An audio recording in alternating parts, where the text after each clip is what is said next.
Hello everyone.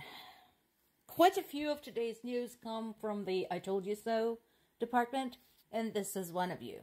So remember we talked about yesterday the big clash during the UN Security Council meeting and so on and so forth. So this is piece number one. And, you know, while a lot of parties involved in the Ukraine discussion have been talking about, you know, we need to involve China because it's so crucial to the world economy, to the world politics, you know, it's kind of a power unto itself. This does not surprise me at all, and it should not surprise anyone that China would side with Russia. So I'm not sure what this is going to mean. How do you sanction China? I mean, I know we've been bringing more and more manufacturing jobs to the United States, but we still get a lot of stuff from China. So this is going to be a problem. And once again, this is not a surprise. This has been in the works for years. So this should have been discussed well in advance. What happens if China sides with Russia? Another bit, this one. The GOP, in this particular case, represented by Senator Tommy Tuberville from Alabama, is praising Putin. You know how in the mystery movies, it is often easy to identify the culprit because he's participating in the investigation and he starts praising, you know, whoever is the thief, the murderer, etc. They say, yeah, what he does is horrible, but, you know, there is a kind of courage about him. He's bending the rules. He's, you know, rattling cages. He's facing off with the government. And that's usually who the criminal is. Same thing. When you hear people who start saying thus and such is a good leader, you know, he's strong, he's at the top of his game, while the aforementioned leader is invading his neighbor and is sanctioning murder of civilians, you know, you just know. Let's not forget that Tuberville is the one who held up the appointments of hundreds of military personnel out of spite. Do you remember that? That there had to be a gigantic showdown between him and pretty much the rest of the Senate because he was being an asshole. So this meant personally it already endangered our national security. Personally, what I think he did is criminal. And now he confirms his admiration for Putin. And then there is this, the last but not the least. Et tu, Reuters? Come on. This is the kind of headline I would expect from New York Times. Come on, guys. You know better. So this is what I have been cautioning viewers about a lot. This is a very misleading headline. Let's break this down. So, this paragraph is what you need to know. First of all, let's slide to the tail end of the paragraph. 3 Russian sources with knowledge of the discussions told Reuters. Guys, you're Reuters. You're international news. You should know better than cite sources who only come from one side of the conflict. Especially if it's Russia, who is currently embroiled in multiple investigations throughout the US and Europe for spreading misinformation. You should know better. Yes, I know it's a big, sexy topic, but seriously? Second of all, the ceasefire that Russia wants is not really a ceasefire. It's a surrender. So call it what it is. This is similar to how so many sources, you know, were reluctant to call the war in Ukraine a war.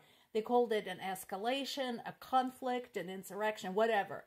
Anything but WAR. This is the same thing. What Russia wants is not ceasefire. They want a surrender and they want no repercussions. They want to keep the Ukrainian territories that they've invaded introduce their own government, their own rules there, regardless of the wishes of Ukrainian people. So they're going to hold those, gunpoint referendums, as they have called it, kind of like the same thing they did in Crimea. That's what they want. And they want for the sanctions to go away. That is not ceasefire. So what the U.S. is rejecting is the idea that Russia gets to invade its neighbor and gets away with it scot-free. Shame on you, Reuters.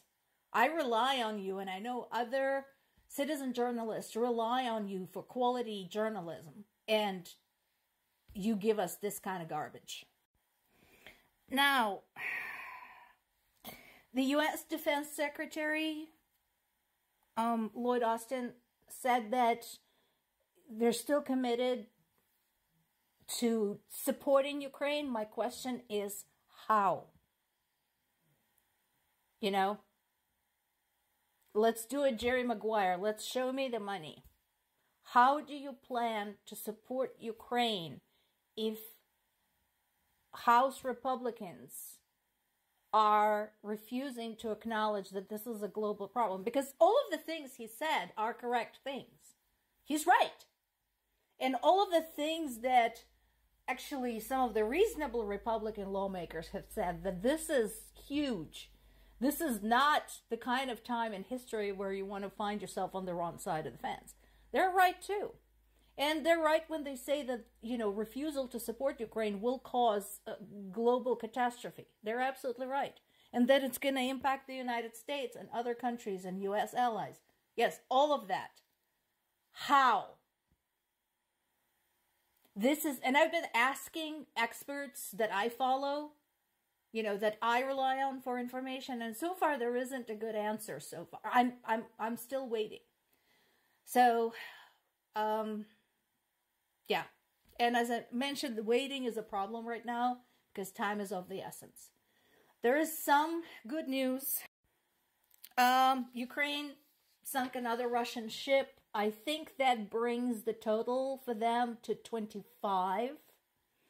Russians are still dawdling. They're doing that thing where at first they reported damaged, and then they report that they're still investigating, and then they admit, yeah, the thing is sunk.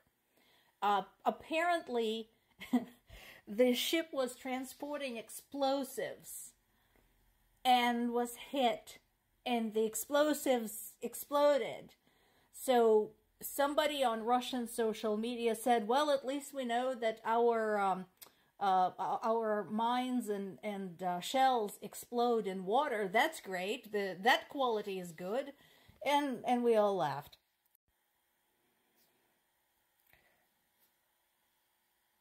Ukrainian government is confirming that there's a huge focus on defense right now because the resources to advance are limited. But I think the discussions will continue about those laser point attacks.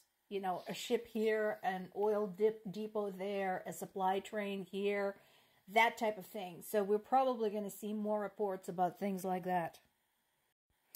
And Washington Post has an article again about the human angle of the war, talking about families affected by what is going on. Because I think, once again, people too often forget that there are human beings on the other side of this.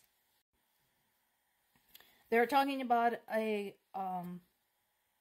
collection of photos that shows people, human beings, in everyday situations to tell the story. I know Washington Post has a paywall, but, if you can spare, 99 cents, I suggest you read this article. It's sad, but it's really good.